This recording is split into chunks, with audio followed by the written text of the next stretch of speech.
Hello student, in today's lecture we will see the another topic from unit number 3. The topic name is threads and multi-threading model. Learning outcomes. After completion of this lecture, students will be able to understand the concept of threads and multi-threading model. आज के lecture में हमको पता चलेगा कि thread क्या होती है और मल्टी-थ्रेडिंग मॉडल्स क्या क्या होते हैं, उसके एडवांटेजेस क्या क्या होंगे. प्रीरिक्विसाइट. टुडेज लेक्चर प्रीरिक्विसाइट इज IPC, जो हमने प्रीवियस लेक्चर में पढ़ा था, inter process communication. So now what is thread? A thread, sometimes called as a lightweight process, is a basic unit of CPU utilization. A traditional or heavyweight process has a single thread of control. So thread मतलब क्या होगा, तो हम इसको बोलेंगे एक lightweight process. अभी हम इसको lightweight process क्यों बोल रहे हैं? Because one process having a number of threads. अभी एक थ्रेड का कंसेप्ट यहाँ पे क्यों आया हुआ है? क्योंकि अगर मैं ट्रेडिशनल कंप्यूटर की बात करूँ तो वहाँ पे क्या होता था, जैसा कि यहाँ पे बोला हुआ है, और ट्रेडिशनल और heavyweight process has a single thread of control. That means शुरुआत के सिस्टम में क्या हो रहा था कि एक प्रोसेसर था, वो एक प्रोसेसर एक प्रोसेस को एग्जीक्यूट कर रहा था. बट आज की अगर सिस्टम की हम बात करेंगे तो आज की ऑपरेटिंग सिस्टम जो हमने पढ़ा हुआ है इसके पहले, तो मल्टी प्रोसेसर ऑपरेटिंग सिस्टम भी अवेलेबल है. दैट मीन्स व्हाट, कि more than one processor works together for executing the particular process.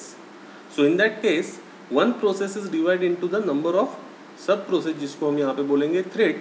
इसलिए हम क्या बोल रहे थ्रेड को कि it's sometime called as a lightweight process and is a basic unit of CPU utilization. Why this is a basic unit of CPU utilization? कि अगर multi processor system होगा तो हर एक प्रोसेसर के पास में उस प्रोसेस की एक थ्रेड एग्जीक्यूशन के लिए रहने वाली है.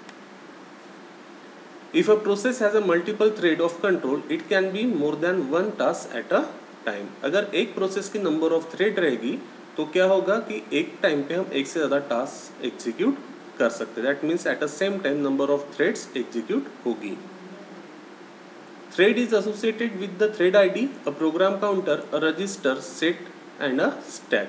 Threads can share its code section, data section and others. That means what, कि अगर एक प्रोसेस की नंबर ऑफ थ्रेड क्रिएट हो रही है तो वो जो थ्रेड्स रहेंगी जिस प्रोसेस से क्रिएट हो रही है उस प्रोसेस की सारी चीज़ें वो थ्रेड यूज़ करने वाला है. That means thread can share its code section, data section and other also. Means what, एक प्रोसेस है, अगर उसकी 4 थ्रेड क्रिएट हुई है तो चारों थ्रेड वो डेटा जो यूज़ करने वाला है वो करेगा उस पर्टिकुलर प्रोसेस का. अभी हर एक थ्रेड के साथ में क्या क्या लगा रहेगा, तो thread is associated with the thread ID. हर एक थ्रेड का खुद का एक ID रहेगा, प्रोग्राम काउंटर रहेंगे, रजिस्टर सेट रहेंगे and a stack also. Modern operating system are the multi threaded operating system that makes them very powerful. अगर मैं यहाँ पे मॉडर्न ऑपरेटिंग सिस्टम की बात करूँ तो ये क्या है, हमारा multi threaded operating system. That means what, कि at a same time number of threads यहाँ पे एग्जीक्यूट कर रहा है हमारा ऑपरेटिंग सिस्टम. और इस रीजन के वजह से जो आज के ऑपरेटिंग सिस्टम है वो वेरी पावरफुल ऑपरेटिंग सिस्टम होगी. Threads have lighter weight than the process and they are easier and faster to create and destroy than the processes. अभी इसका एडवांटेज भी क्या है कि अगर मैं थ्रेड्स क्रिएशन की बात करूँ तो वो ज़्यादा फास्टली हम उसको क्रिएट भी कर सकते हैं और उसको डिस्ट्रॉय भी कर सकते हैं. It in many system thread creation is 10 to 1000 times faster than the process creation. Maximum system ऐसे भी होंगे जहाँ पे थ्रेड क्रिएशन ये फास्टर रहेगा as compare to the process creation. कितने टाइम फास्टर हो सकता है? 10 to 1000 time faster than the process creation. Thread example, एक बेसिक सा थ्रेड एग्जांपल हम यहाँ पे देखेंगे जो हम आज के सिस्टम के साथ में कंपेयर कर सकते हैं. The word processor is created as a 2-threaded program. One thread is used to interact with the user through the keyboard and mouse and other thread handles reformatting of the file in the background. अगर हम word processor की बात करें तो ये 2-threaded programme होगा. 2-threaded programme कैसे? तो एक थ्रेड जिसका यूज़ करते हुए यूज़र इंटरैक्ट कर रहा है विद द सिस्टम के साथ में with the help of keyboard and mouse. और जब आप यहाँ से कीबोर्ड एंड माउस के थ्रू जब कंप्यूटर को इनपुट दोगे तो अदर थ्रेड जो रहेगी हमारी वर्ड प्रोसेसर की, तो वो क्या करेगा? Reformatting in the background. That means अगर मैं यहाँ पे कीबोर्ड थ्रू XYZ एंटर कर रहा हूँ, सो ये मैंने किया through one thread and other thread क्या कर रही है, सेम वर्ड प्रोसेसर की जो अदर थ्रेड रहेगी वो क्या करेगी कि जैसे मैंने यहाँ से XYZ एंटर किया तो अदर थ्रेड काम कर रही है to display the XYZ on the screen. So this is what कि हमारा प्रोसेसर जो हमारे सिस्टम में होगा वो मल्टी प्रोसेसर होगा और वो क्या कर रहा है कि वो एग्जीक्यूट कर रहा है more than one thread of the same programme eight a same time. अगर यही चीज़ हमने ट्रेडिशनल कंप्यूटर में परफॉर्म किया रहता तो क्या हुआ रहता कि जब मैं अगर यहाँ पे XYZ एंटर कर रहा हूँ तो for displaying the XYZ on the screen it requires some time for displaying the XYZ on the screen. Second example is web browser has many threads. One thread may display the images, some may display the text, some may be other links like data from the network etc. अगर हम web browser की भी बात करेंगे तो आप एक web browser में नंबर ऑफ विंडोज ओपन करके अलग अलग चीज़ें परफॉर्म कर सकते हो। सो this is again a multi threaded this is again the example of multi-threading. Following figure shows the single and multi-threaded processes. So on your left side figure shows the single thread program. This is a simple thread और उस thread के साथ में क्या क्या associated रहेगा, code, data, files, register and stack. But अगर मैं multi-threaded की बात करूँगा so these are the three threads on your right side and every thread having its code, register, stack. लेकिन साथ में ये जो थ्रेड्स रहेंगी वो जो इंफॉर्मेशन यूज करने वाली है वो हमारे प्रोसेस की रहेगी, जो हमारी मेन प्रोसेस रहेगी जिसके थ्रू ये तीन थ्रेड यहाँ पे क्रिएट हुई है। But every thread having its own code, register and stack. But the required information वो कहाँ से लेगा, उस प्रोसेस से जिसकी ये थ्रेड्स होंगी। सो एट द सेम टाइम ये तीन थ्रेड यहाँ हमारे प्रोसेसर यहाँ पे एग्जीक्यूट करने वाले हैं।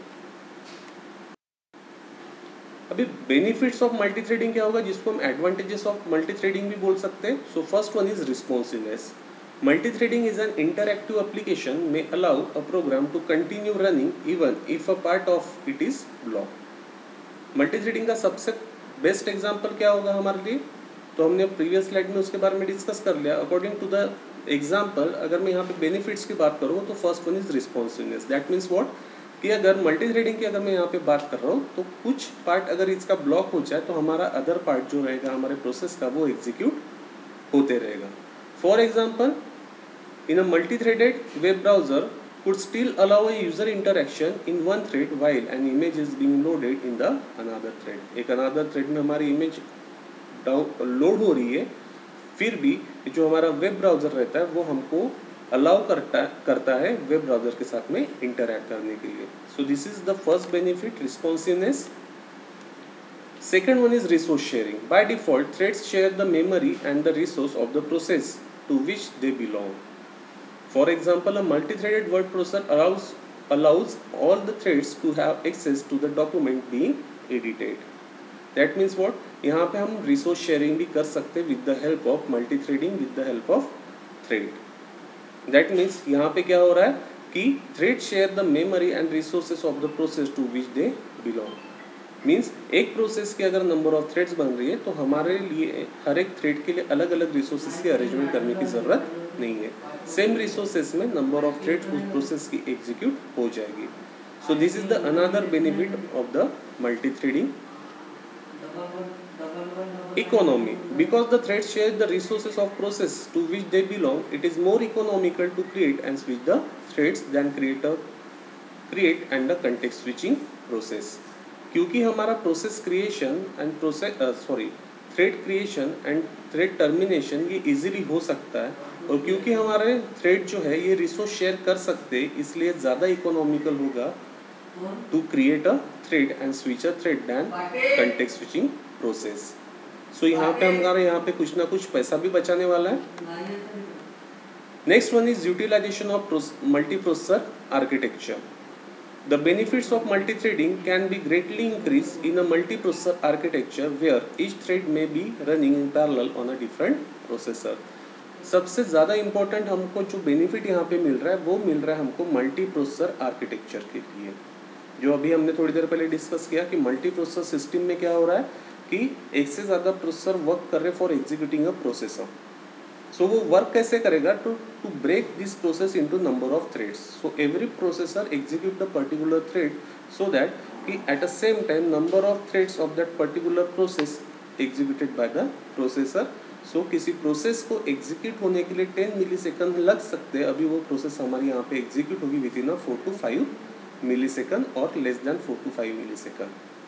सो these are the main benefits of the multi threading. अभी यहाँ पे अगर हम थ्रेड की बात करेंगे तो basically there are 2 types of thread, user thread and kernel thread. Thread can be implemented at 2 different levels. पहला होता है हमारा user level. The threads implemented at the user level are known as user threads. In user level thread management is done by the application. कि यहाँ पे अगर हम thread की बात करते हैं तो थ्रेड 2 तरीके से जनरेट हो सकती है, इंप्लीमेंट हो सकती है. पहला रहेगा यूजर लेवल, जहाँ पे ये जो थ्रेड रहेगी क्रिएट करेगा यूजर, और ये थ्रेड मैनेजमेंट यहाँ पे करेगा कौन? Bye the application. Because user use करने वाला एप्लीकेशन, और जब वो एप्लीकेशन को यूज करेगा तो वो क्रिएट करेगा यूजर लेवल थ्रेड. सो अगर वो एप्लीकेशन उस थ्रेड को क्रिएट कर रहा है तो जो थ्रेड मैनेजमेंट रहेगा वो किसका रहेगा? एप्लीकेशन का. इसके एडवांटेजेस क्या होंगे? User level thread can run on any operating system. सबसे बड़ा एडवांटेज तो ये रहेगा कि यूजर लेवल थ्रेड कोई भी ऑपरेटिंग सिस्टम के ऊपर में एग्जीक्यूट हो सकती है. User level thread are easy to create and manage.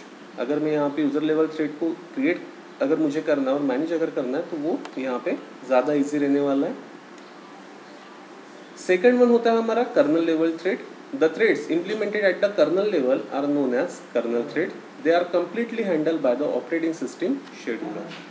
Colonel level thread generate होगी एट द कर्नल लेवल, और इसको अगर मैनेज करना है तो वो मैनेज यहाँ पे करने वाला है ऑपरेटिंग सिस्टम शेड्यूलर. जो हमने शेड्यूलर पढ़ा हुआ है वो यहाँ पे इस कर्नल लेवल थ्रेड को मैनेज करने वाला है, जनरेट करने वाला है. इसके क्या एडवांटेजेस होंगे? If one thread is in process is block the kernel can schedule another thread of the same process. जो भी हमने यहाँ पे वेब ब्राउजर का एग्जांपल देखा हुआ है, वर्ड प्रोसेसर का एग्जांपल देखा हुआ है प्रीवियस स्लाइड में, वहाँ पे हमने वही पढ़ा हुआ है कि अगर एक प्रोसेस ब्लॉक होती है तो एक थ्रेड अगर ब्लॉक होती है तो अनदर थ्रेड वर्किंग में रहती है. तो यहाँ पे कर्नल लेवल थ्रेड का एडवांटेज क्या रहेगा? If one thread is in a process is block the kernel can schedule the another thread of the same process. This is the main advantage of kernel level thread. After that अगर मैं यहाँ पे threading की बात कर रहा हूँ तो मल्टी थ्रेडिंग के डिफरेंट मॉडल्स भी है. Refers to the ability of an operating system, it support multiple thread of execution within a single process. System provides support to both user and the kernel thread resulting in the different types of multi threading model. अब ये depend करेगा operating system के ability के ऊपर में कि वो कितने मल्टीपल थ्रेड्स को सपोर्ट कर सकता है in a single process. That means एक प्रोसेस में कितने वो थ्रेड्स बना सकता है. इसके लिए system providers support to both the kernel and the user thread. जो हमारे सिस्टम रहेगा वो दोनों भी थ्रेड्स को सपोर्ट यहाँ पे करने वाली है. बट अभी ये सपोर्ट किस तरीके से होगा तो उसके लिए यहाँ पे मल्टी थ्रेडिंग मॉडल से उसमें का first one is many to one. That means M:1, जिसको हम बोलेंगे मेनी टू वन. इसमें क्या होगा तो many user level thread map with a single kernel thread is called as many to one model. This figure so only one user thread has access to the kernel at a time, and if that thread blocked then the entire process get blocked. That means many user level thread connected with the single kernel level thread. अगर ऐसा होगा तो वो हमारा model होगा many to one. But इसमें problem क्या है कि अगर एक थ्रेड आपका ब्लॉक होता है तो हमारा पूरा का पूरा प्रोसेस ही क्या होगा? ब्लॉक हो जाएगा. This diagram shows the many to one model. अगर आप इस डायग्राम में देखोगे तो K stand for kernel level thread, and जो आपको थ्रेड्स ऊपर में दिख रहे this is the user level threads. So many user level threads map with the kernel level thread, but in this problem is what? If the one user level threads are blocked, then the entire process gets blocked. This is the many to one model in multi-threading model. Second one is one to one, जिसको हम लिखेंगे 1:1. That means one to one model. इसमें क्या बोला हुआ है? In this model, each user level thread map with the each kernel thread. Thus, the kernel provide the full support. Means what कि एक कर्नल थ्रेड के पास में होगा एक यूजर लेवल थ्रेड, इसलिए हमने इसको बोला हुआ है कि one user level thread is map with the one kernel level thread. तो इसके लिए क्या होगा कि हर एक कर्नल लेवल थ्रेड जो फुल सपोर्ट प्रोवाइड करेगा to the user level thread. So अगर ऐसा कुछ हो यहाँ पे हो रहा है मल्टी थ्रेडिंग में, तो वो रहेगा हमारा 1-to-1 model. After that many to many, जिसको हम लिखेंगे M2M।